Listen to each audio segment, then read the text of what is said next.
I mean, Warner Gear didn't know it. Hey, you got some cinders? Yeah. He said, got a whole truckload. How much you want? He said, well, they put it on your drives. He'd sell it to them $4 or $5 or whatever back then. Everybody had cinder driveways. Got it from Warner Gear. He was supposed to take him to the dump. And then he'd get everybody's list, what you want to drink today. Well, give me a half pint of this and a 6-pack of that or whatever. Well, he stopped at Dickie Mouse at Yorktown and he'd get all the lists and see, they didn't check him driving in and out because he worked at the factory. He'd drive the dump truck in and out. Half of it was full of beer and whiskey and everything else. So he delivered all the booze to them. He's the one that broke me in at Warner Gear. So I had a good guy show me what to do. Then he sold his tip books. He made just as much off tip books he did working at the factory. From one end of the factory to the other. I mean, he did that all day long. They'd go pick up trash, stuff like that, and take it to the dump. Well, he'd run his tip book route, booze route. Everybody was drunk and happy all the time. One guy there was on Oiland, was drunk all the time. They couldn't figure out how he drunk. They watched him, never did catch him drinking. But he's drunk, they couldn't figure out how he done it. He's the guy that oiled machines up. He had them squirt job. He had one squirt in his mouth, you know. He put his booze in the squirt gun. And he reached down there and they think, well, he's getting some more out. He'd just pump him a couple shots and be on his way, and he'd be drunk at the end of the day. What's the name? He used to take it in his thermos bottle. We knew a guy took 2 quarts in every day in his thermos bottle. They thought he had coffee. He carried 2 thermos bottles, one with coffee and the other with whiskey, wouldn't he? And walk out there drunk and everything, and they couldn't figure out how he was doing it. What happened? Did management ever find out about those things? Well, he finally retired and died from over drinking. Yeah, most of these people we're talking about is dead. Now, we're telling you some of the good stories now. It's like I'm saying. I had one guy come in, he would stop at a place called Our Place. He'd have 2 fingers of whiskey and gravy and biscuits every morning. He rode his motorcycle in. And he'd bring a half gallon in with him. Well, they never checked what you brought in, they checked what went out. But he would stand behind the machine. We got 3 breaks a day. He'd turn that half gallon jug up, 2 big bubbles. He's ready for lunch now. And he'd be drunk out there, and when he get out, he'd get on a motorcycle, go down to the bar. We had a lot of drunks in there, a lot of them doing this. You couldn't count them on your hand how many drunks we had in there. Carl, do you remember that? Is that? Well, I had a few. I just brought my pack sack with my lunch. You had a half gallon in there all the time, didn't Yeah, you? And we went to your locker and got a drink, didn't we? sure did. Many drinks, didn't we? A lot of them. Everybody had a system. Everybody knew their system, knew who to go. Well, if you didn't have nothing, he's got some over there. Well, you'll pay him back tomorrow. Yeah, they pay him back tomorrow, like I said. And like I said, they have fun. Like I told you about the guy crawling underneath the conveyor belt. We'd have fun. He done that, but he didn't do it after that anymore. No, once he got knocked out, he was done. Now, like I said, I remember a guy named Massey in there. He was another one. He had a lot of kids. I forget how many kids he had. He was telling us about things outside. Well, he come in there, he said, them termites, they're eating me out of the house and home. He said, I'm going to take care of them. He said, how are you going to take care of them, Massey? He said, I poured semen in there. Let them eat that. He filled a whole lot full of semen.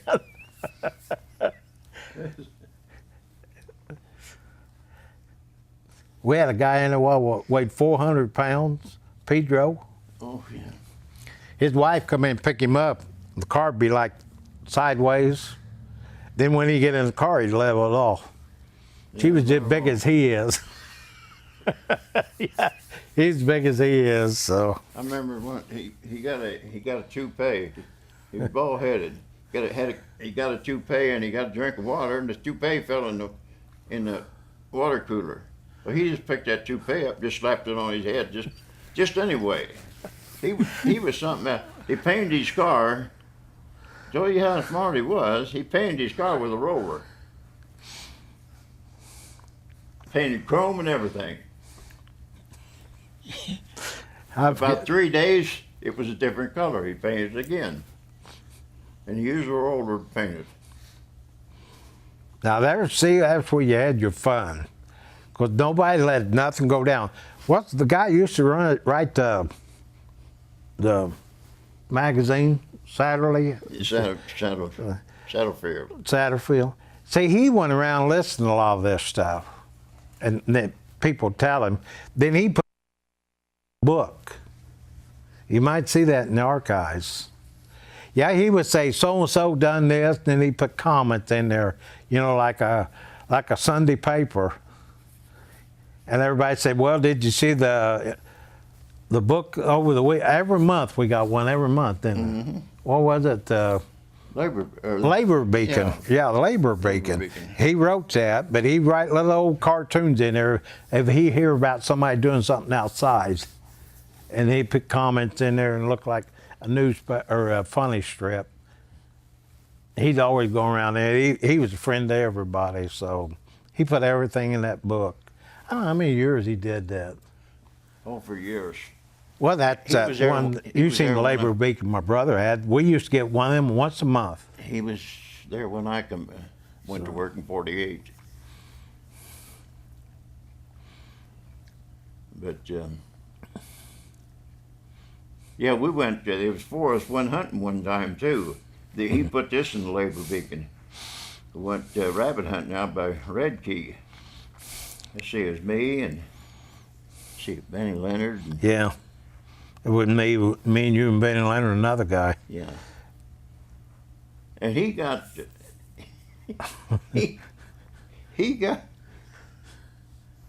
he put his shotgun down and got the barrel full of dirt. And snow. And about that time, a rabbit jumped up and he shot. Well, it just split that barrel out all different ways. And he put in a garrogram there, I forget, he put my name and then he put, and his comrades or something went bunny rabbit hunting or something like that. And Benny Leonard, he used this shotgun that shot around corners.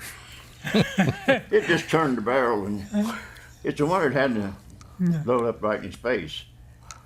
But that's what I'm telling you about being a fun factory. Things like it, and it didn't die right then. They carried it for years after that. Remember doing this or whatever about you and going rabbit hunting, and then everything added on to that. That's why I said it was a fun factory back in them days. Everybody couldn't wait to tell everybody what was going on. About when was that hunting trip if we were looking for it? And you said, would it be in the Garrogram or the Labor Beacon? it was in the Labor Beacon. You know, Labor Beacon, yeah. About when was that hunting trip if we were looking Oh, for gee it? whiz. Just out of curiosity. Rabbit hunting too. And he put his shotgun down. I forget where he put it. That was Jimmy. That was Jimmy. He was rabbit hunting. Oh, okay. And he put the shotgun down and it fell over and shot himself in the ass. And he reached back there, he said, I shot myself in the ass. So he reached back there and he said, hell, was off too. He blew 2 fingers off too.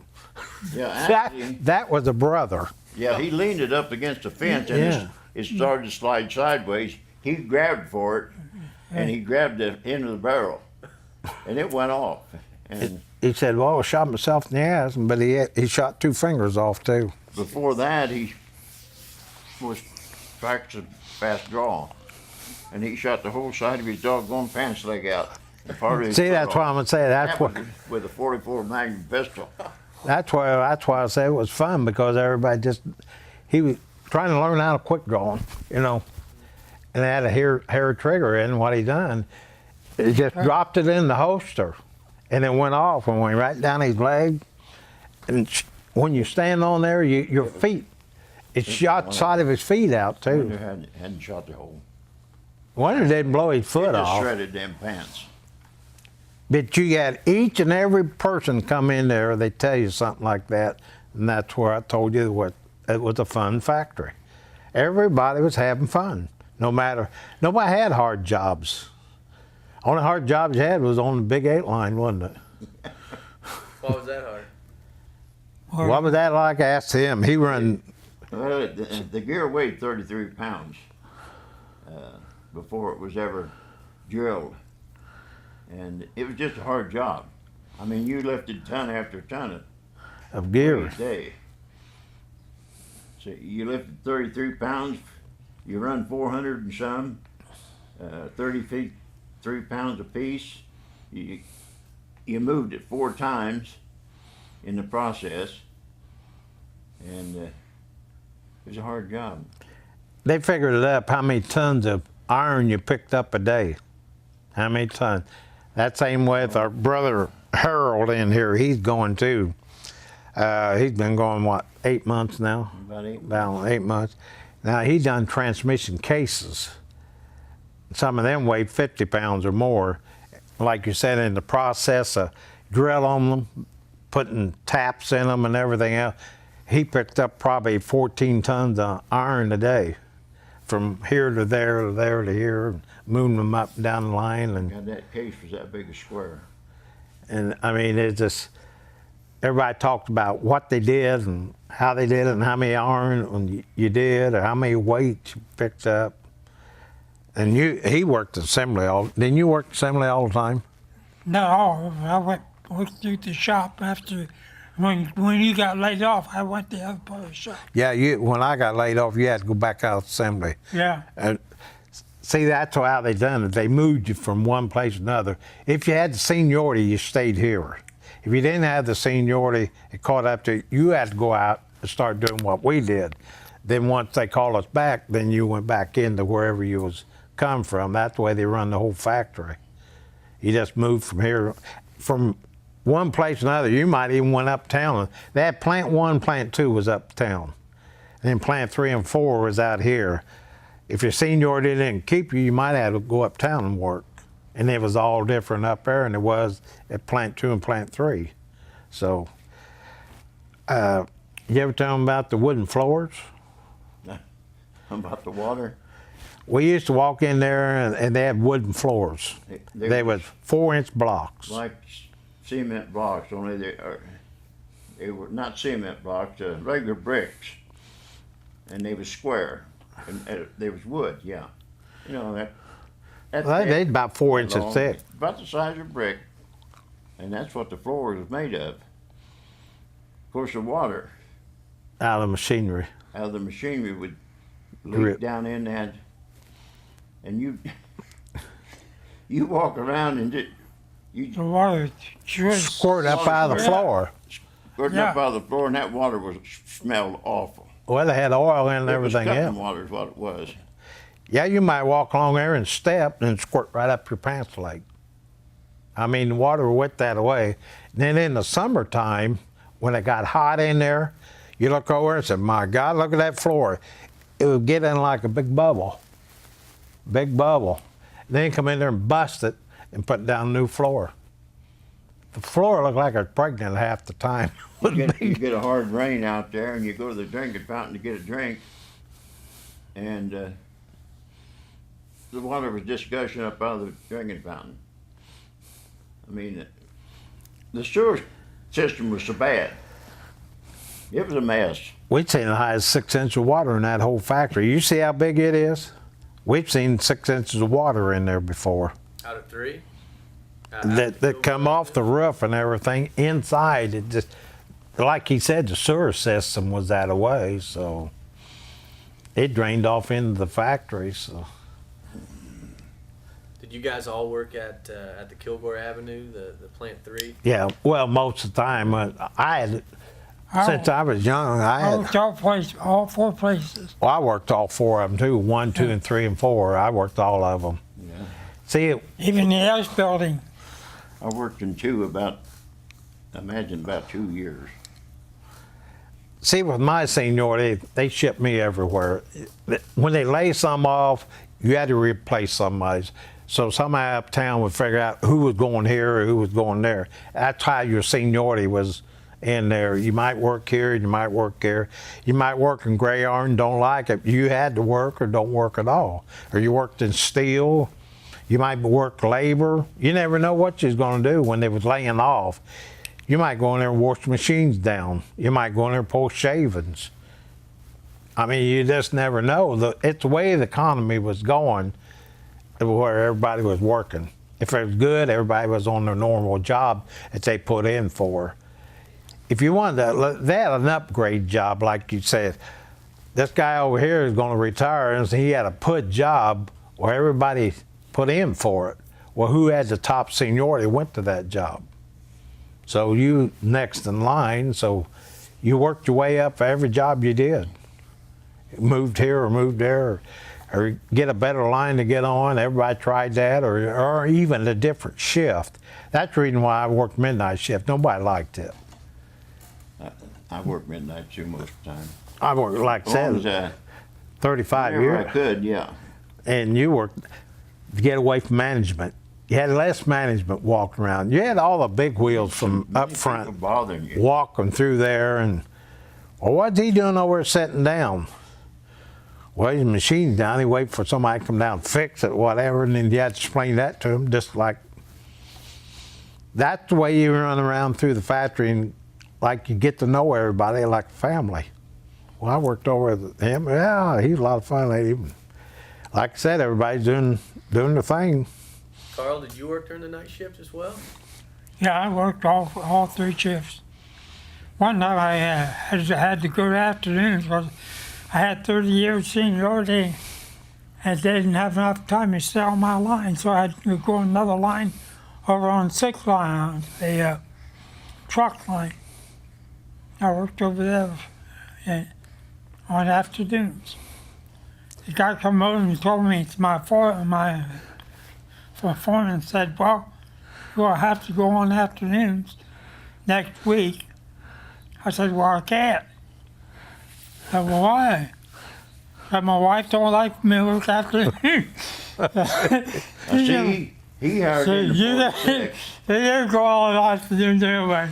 He So, hired in 46, and Yeah. he didn't get moved much. And I hired in 48. When I went to work, I worked 5 months and I was laid off 6. Went back and worked 6 months and then laid off 5. So I didn't work too much the first couple of years.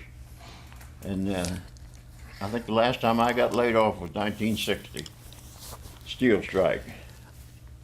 And then I didn't get laid off anymore after 60. Now I retired in 1982. See, actually, when you hired in there, you had to get, what was it, 6 months to get Yeah. seniority? Yeah. Well, it took me 2 years. Yeah, I'd work a month, be laid off 2 months, work maybe 3 months, laid off another month, but you still had to work 6 months straight to get seniority. And it took me 2 years to get seniority. But see, I got the whole 2 years back, oh. If I didn't get back, as a matter of fact, I was telling you, my wife met these 3 or 5 other girls, they went out for dinner. The girl got a letter the other day saying she got 30 years in retirement. You can retire in 30 and out. What you went and find out said, you ain't got 30 years, you messed up by 3 days. Why is that? And he said, well, remember back when you was, that time you was off there, them didn't count. And there was 3 days from having 30 years in. Well, like I said, I took a letter to a lawyer when they got it from Warner Garrett saying you have 30 years. Then I'd go by that letter, not what they said I didn't have. But that's the way you had to work yourself up. I would say out of the 40 years that I worked there, I approximately was probably laid off 8 years of it, out of the 40 years. From 6 months here to 4 here, 3 there, 6 months there, 5 months. You never knew until you went in and said, well, you're laid off today. We always said it was a good part-time job. Well, that's the reason why I worked 2 jobs most of the time. But like you said, you go anywhere else to get a job, and they wouldn't hire you on account of, well, you're going back to Warner Gear, aren't you? Yeah. Well, I reckon you could lie to them and say, Well, some no, did. I'm not going back, but which a lot of people did, I know. But Then never. like I said, well, I got called back to Warner Gear, so that's the same with me. I was in construction too. I went in and said, well, I'm going back to work, Warner Gear. They said, you told us you wasn't going back. I said, well, better than what I'm doing now. So it's easier. Actually, that work is a lot easier in any construction you ever got on. And I was pouring cement and everything else and about to die, and I was glad to be called. I got a rest going back there. So that's just the way it was in there. Like I said, I've done everything. I worked from one end of that factory, inside and outside both. I mean, when I hired in, I ground up shavings, where all the steel they cut in there and they sent them outside and they had a grinder out there. You shut them in, grind up shaving, hauled oil in and out, and sawdust. We put sawdust down. Yeah, you put sawdust down and pick it up and take it out and burn. I used to burn sawdust in there. Everybody burn sawdust, sawdust, and boxes. I'd have 2 trailer load of boxes a day. Stuff that's shipped in there. We burned the boxes. Now they don't nowadays, but they did then. They burn all the boxes. I worked night shifts out there and sat out there and sleep like this on a chair. You fill it up, let it burn until it burned down, then you get up, fill it up again, and burn it again. Like I said, it's all that. People didn't believe what you did. I've done everything in that place. I don't know. Hell, got gas and all the propane tanks, and just you never knew what jobs you was going to do. You do everything. I never did work on assembly. Never do it. Minor assembly I did. But I remember working one holiday through there and busted the whole floor out with a jackhammer. Talk about it, like I said, you done everything there. It all depends what your seniority was, where you went and what you did. If you had a lot of seniority, you had it easy. If you didn't, you was pushed around from here to there and everywhere.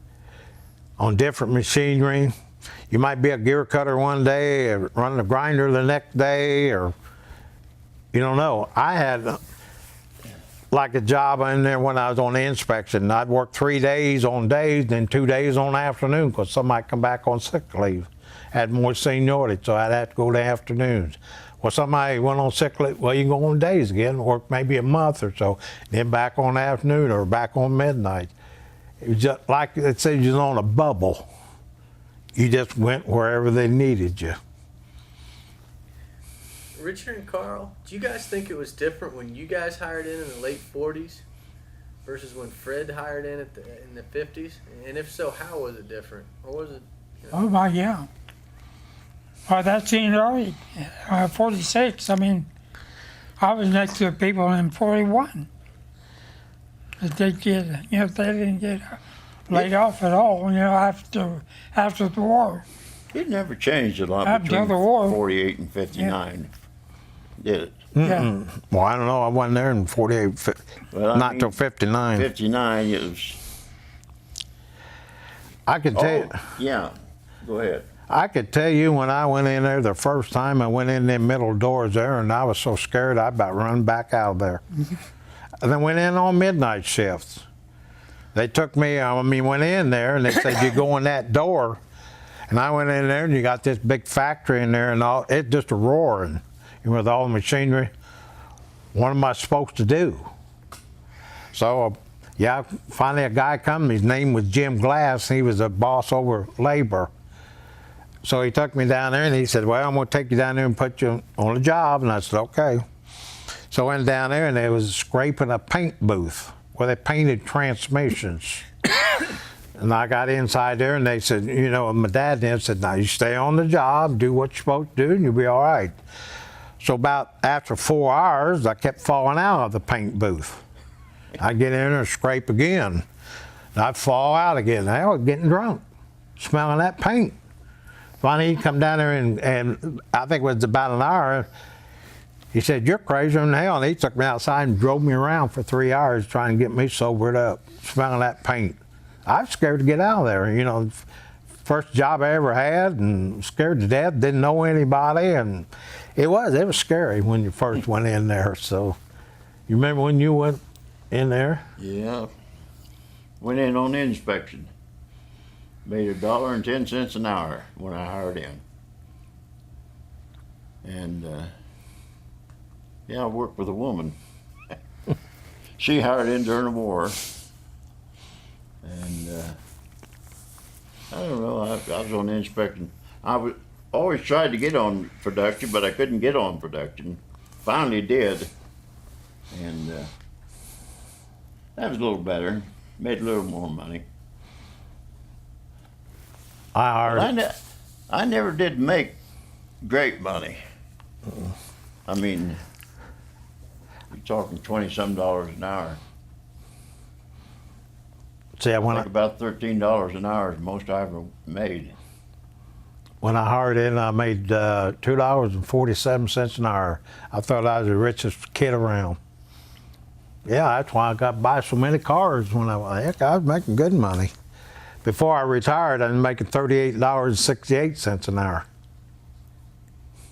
Then they cut me $10 an hour just like that. Sent my job to Mexico. That's when things really started, didn't it? Started going down after that. They sent my job, the job that I was doing in assembly, they sent it to Mexico. And I talked to the guys that went down there and helped set it up and everything. They paid them $1.68 an hour. So they took $10 an hour away from me, and it's like cutting a big hole out of my pocket. That's the whole thing now, is getting stuff made as cheap as you can get it made. No matter how it lasts. No matter how it lasts, yeah.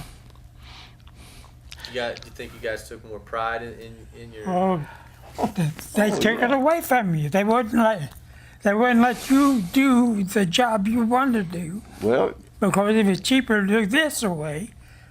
didn't you go in the office one time? Yeah, oh, and yeah. tell a foreman that Yeah, he told me to run this and I'm not going to run it. yeah. Well, I remember you, Right. when we was down there on the He said, assembly, "Run it." when we was down there on the assembly, like I said, he's been there for years, and we had a new supervisor, she's black. And he said, this ain't gonna work right, it ain't nothing but junk. She said, run it or I'll fire you, didn't she? And I said, go ahead and run it, Carl. She's the boss. And they didn't. They all come back. We had 1 million, so many pieces transmissions come back because of the fact that he told them it wouldn't work. But she said, run it or I'll fire you. I'm the boss. See what I'm saying? So you did what they tell you to do.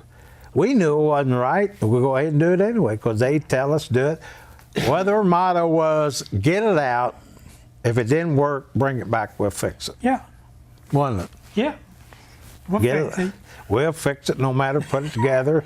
And we knew it wasn't right. But they said, do it. So we did it. They bought a bolt that went bolted marine transmission together. They're screwed in from one case to another. They break. After we torque them, they break off. We could hear them after we assembled them. And they would snap while they were sitting there waiting to be tested. We told them, went to the front office and said, well, this bolt is cheaper. And they were going to run it anyway. And they was running the Coast Guard cutters was running with that transmission. And they didn't care because the bolt was cheaper.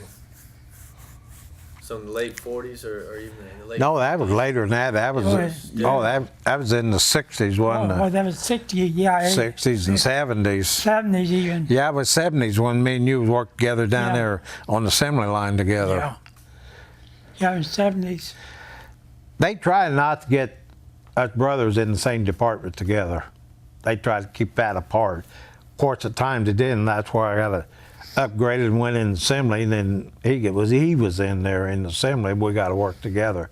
As far as all of us working in the same department, no. That's the reason why we meet in the cafeteria in the mornings. We have a little session and everybody go about their way. We done that every day. How many years we do that? Well, probably every 10 years. In about 10 years, like I said, it started out a little group, then ended up in the big group. Everybody wanted to get in and see what was going on. I don't know, this didn't seem like the ones that they only have one or two brothers, they didn't have that much time, but like we did. We had fun. You know, us brothers together. You didn't get one brother over and sit with somebody. We all sat together. Then they move in with us.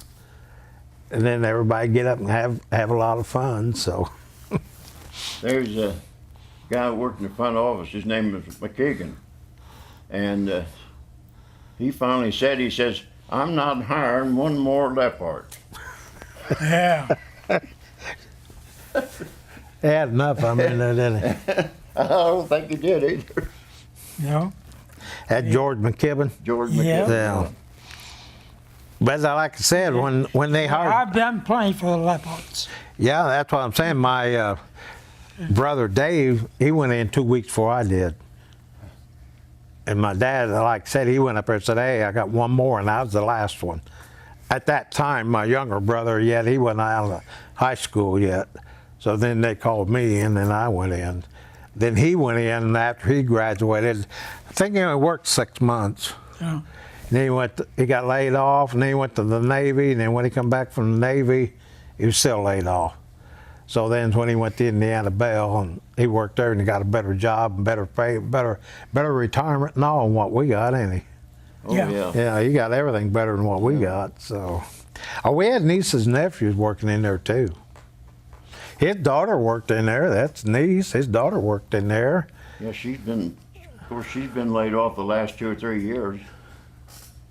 But she took that program they had where you had to go to school. And that's what she's doing now. She said she'd rather have a job. But if you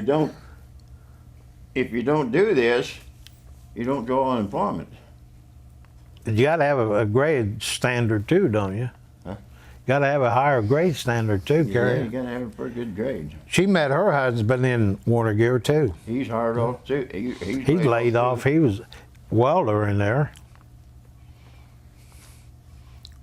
Now Laverne and Diane, neither one met their wives or husband in there. That's my other brother. He had two son and a daughter worked there too. So who else we ain't added in on that yet? Well, let's see.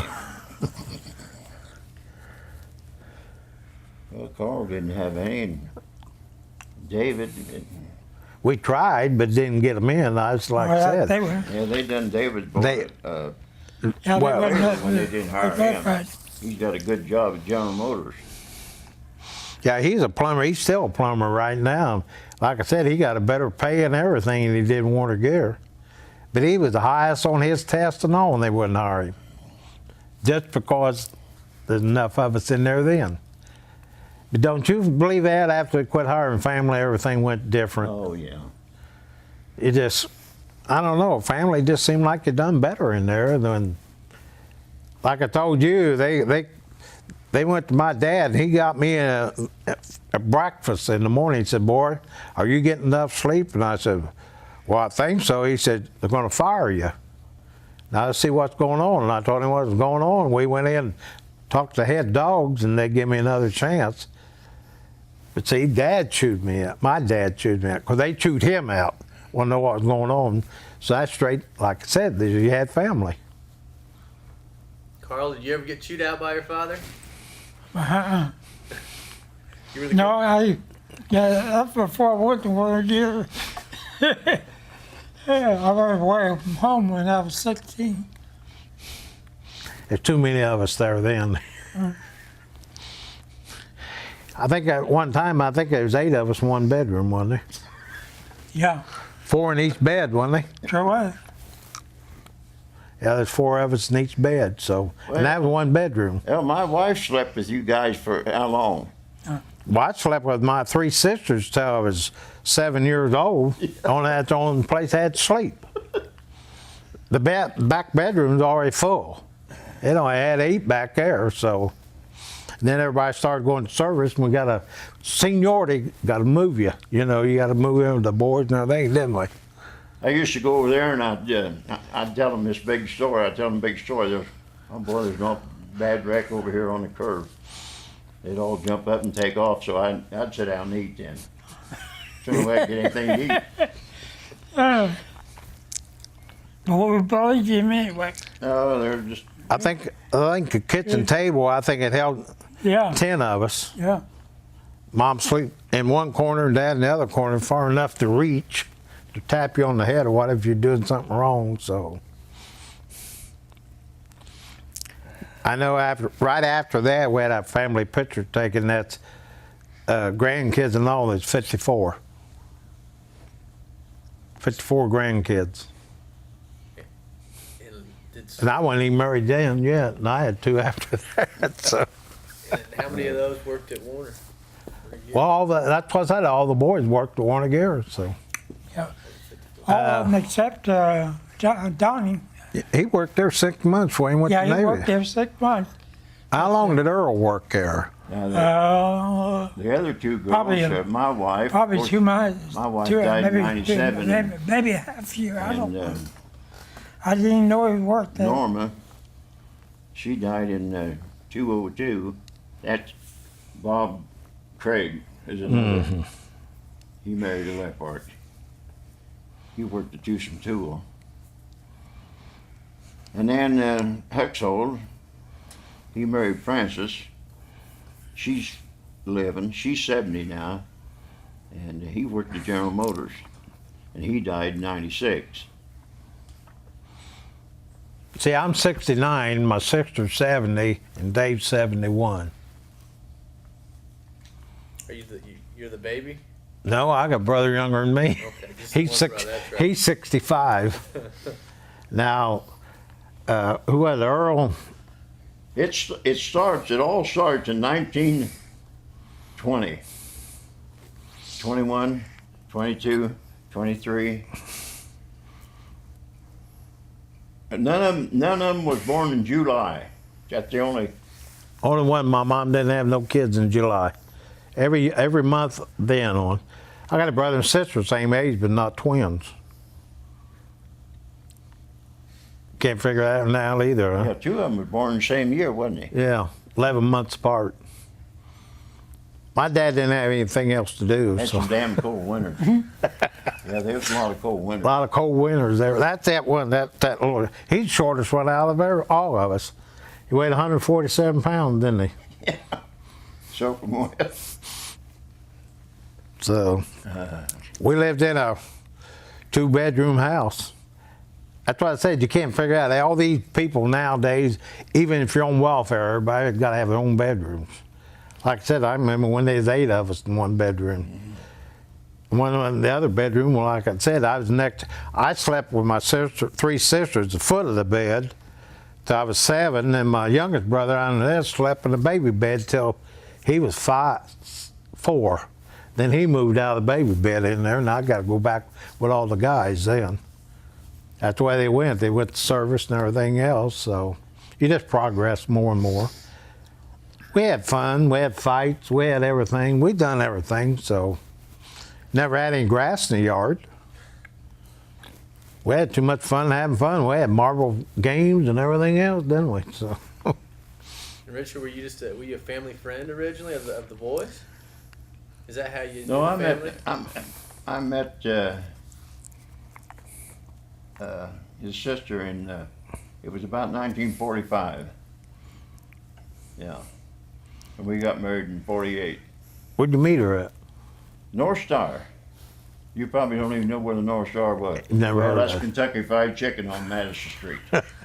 That's was the North Star. It was a restaurant where everybody It's drove drive-in. through at nighttime. It'd drive in like Burke's. In fact, there was Carmen's Drive-In, there was Frank's Barbecue, there was Orr's Drive-In, downtown.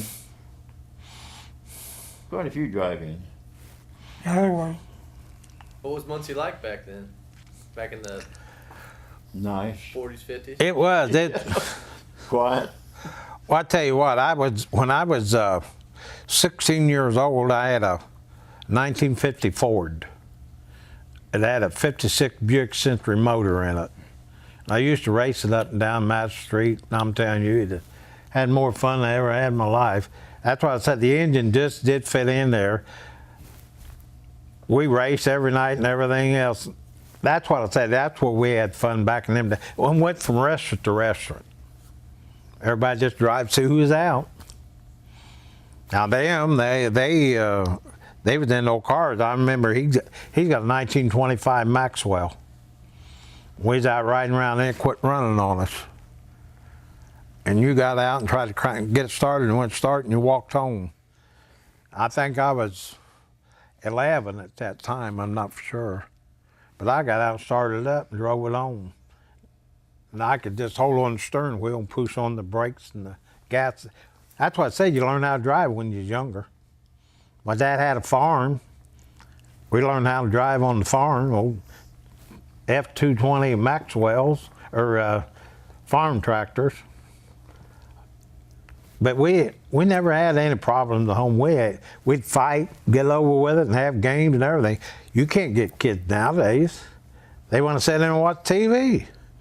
We's out all the time. How many kids do you think would sleep outside now? How many times do we sleep outside? Every night. Anytime there's rain. We was out every night, wasn't we? Yeah, it's out every night if it didn't rain. We was out playing there like these kids nowadays. They got to have a boom box or computers or whatever, and I can't even turn one on. Me either. My granddaughter come over with that telephone to her. I said, "You get it out of here." And it goes up and down this way and back and forth this way. And stand there and I'll take your picture. And I said, "You ain't taking my picture, and they're going to record you and everything else." We never had anything like that. So you don't consider that progress? Well, a lot of progress there. I mean, it's all good. I ain't nothing like that. My dad built a house, then put a basement underneath after he built it, didn't he? Yep. Yeah, we dug it out. By hand. Had a conveyor belt hauling the dirt out underneath the house. That's what I said, and there wasn't nobody lived around there then but him, did they? That's what I said, we would come up, I think it's a better way than what kids are nowadays. You know more nowadays. Back then you do nowadays. They wasn't nothing, he didn't work, Dad worked on cars and farmed and worked the factory. Yeah. He worked at Ball Brothers for how many years? Yeah, I worked at Ball Brothers. I worked at Ball Brothers for about 10 years, about 5 years. Really? Oh, and now I finally went to Warner Gear in 46. I worked at Ball Brothers all during the war.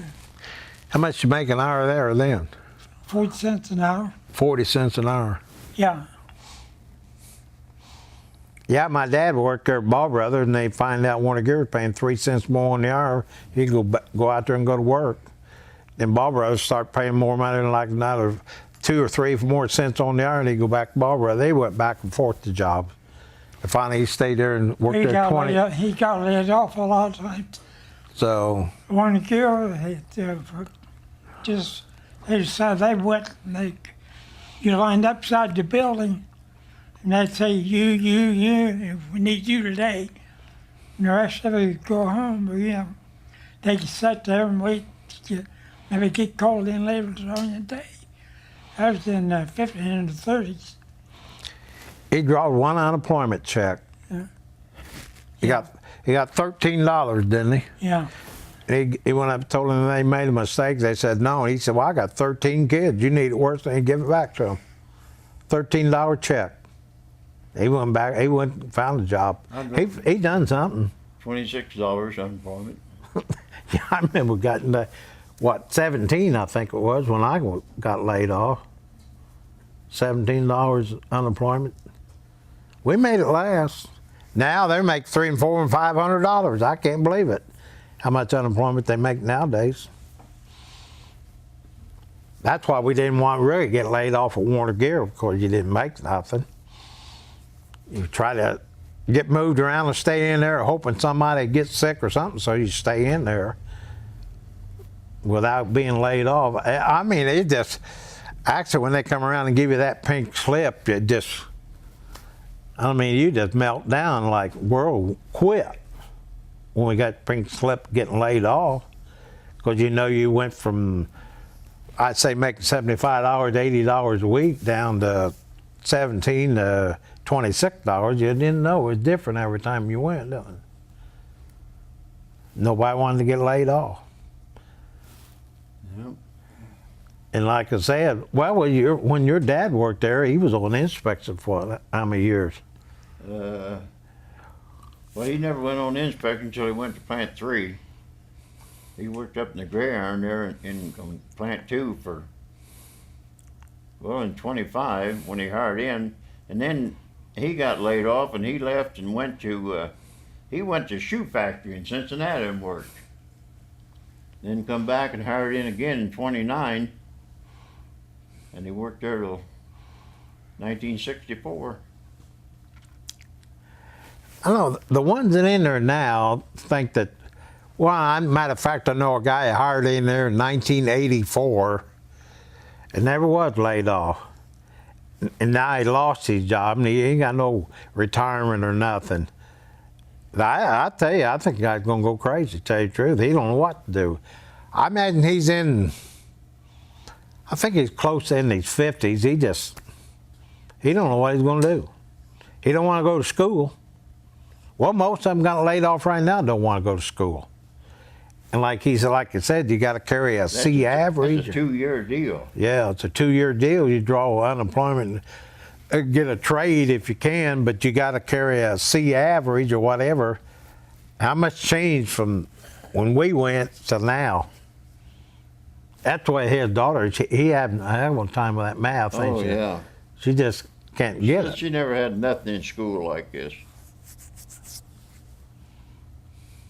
She goes to Ivy Tech, and then she goes over Yeah. place in Marion, then she goes to Hartford City. They got 3 different places. You got to be to every one of them too.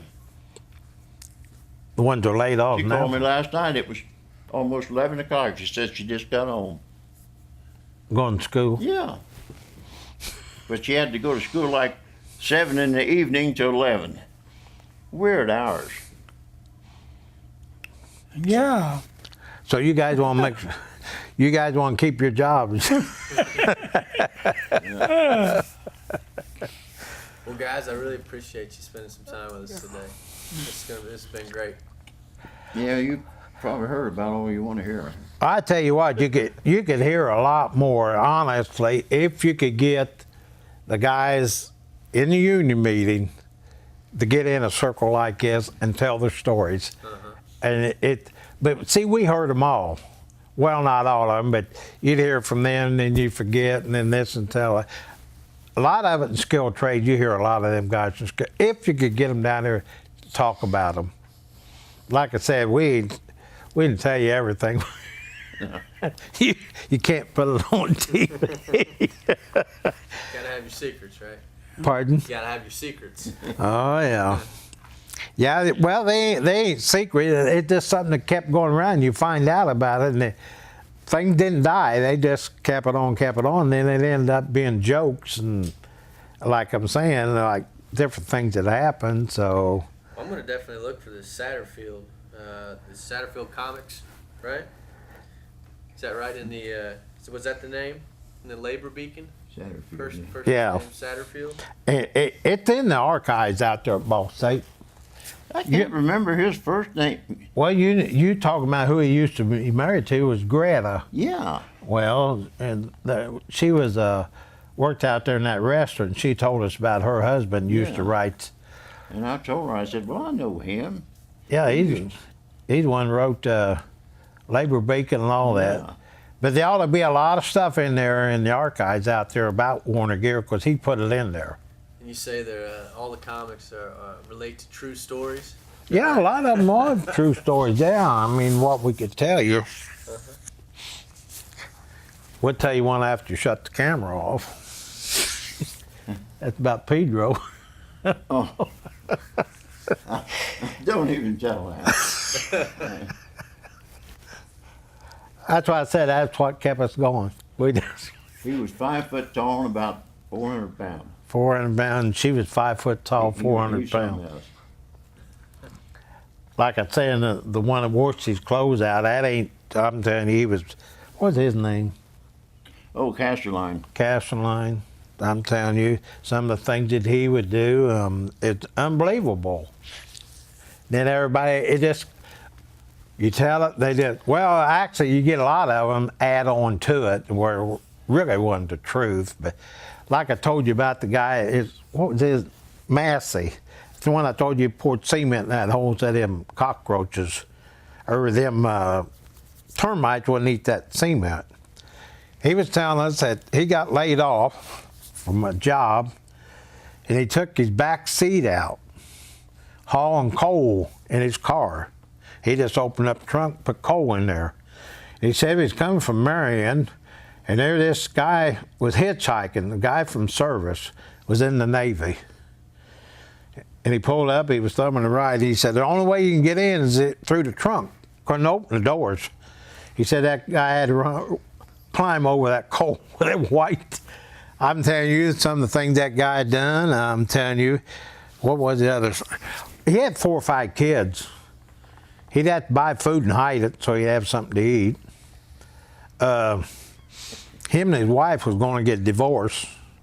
And he went up front of the judge. The judge gave him, I think, so many days in jail. And he told him how many kids he had, and he wouldn't put him in jail. And he said, Judge, you just don't like sex. That's what he put him in jail. That's why I say we sit out there and listen to him tell about him and his kids. It was a riot.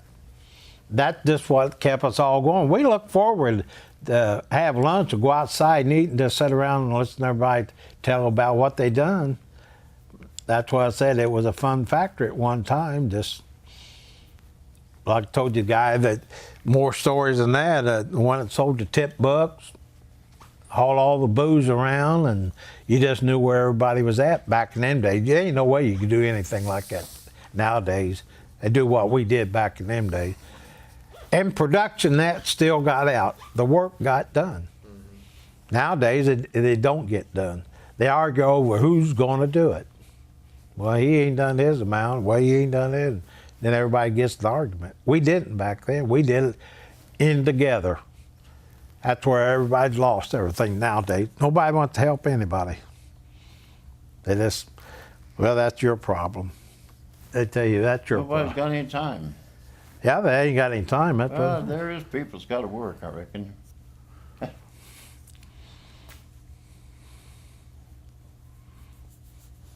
I go out the mall every morning and walk. I see about, I say 10 different guys that they're old as I am or older. We all walk the mall every morning.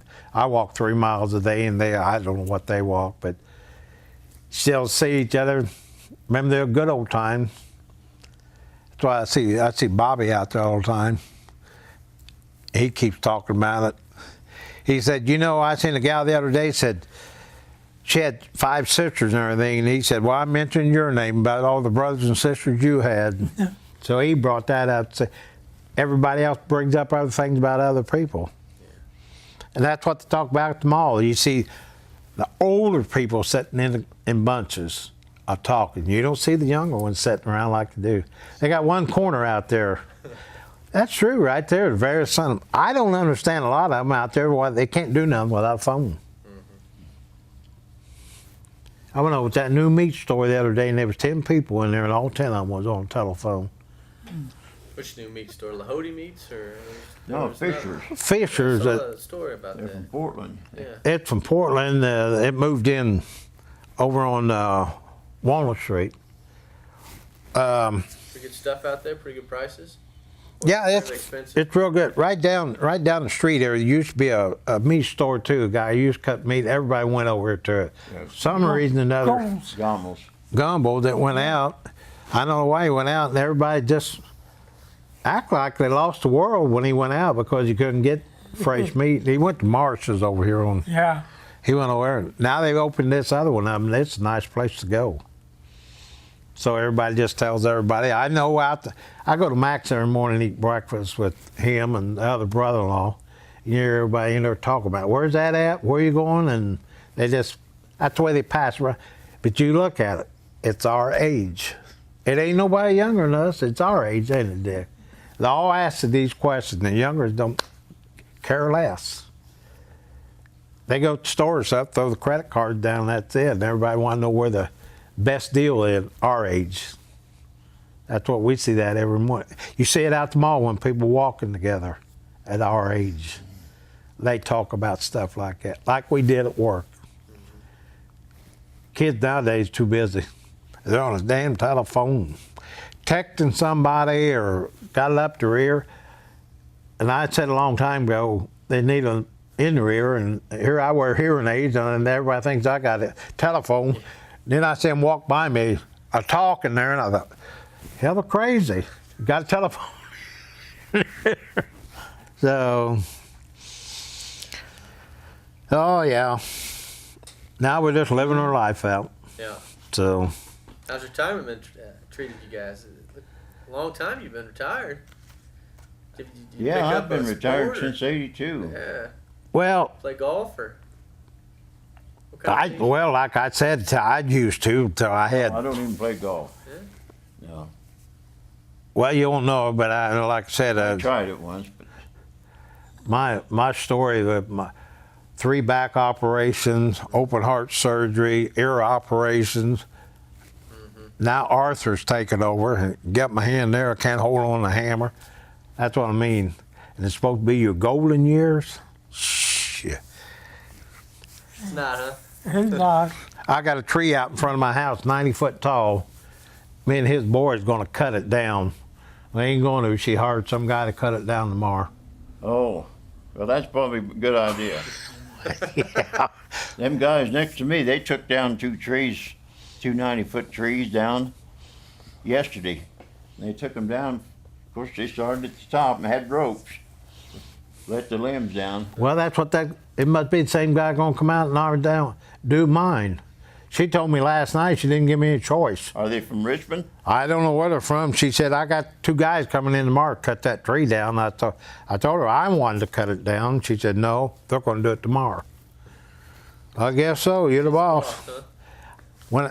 When you get up, when you get up out of the chair like this, she said, let them do it.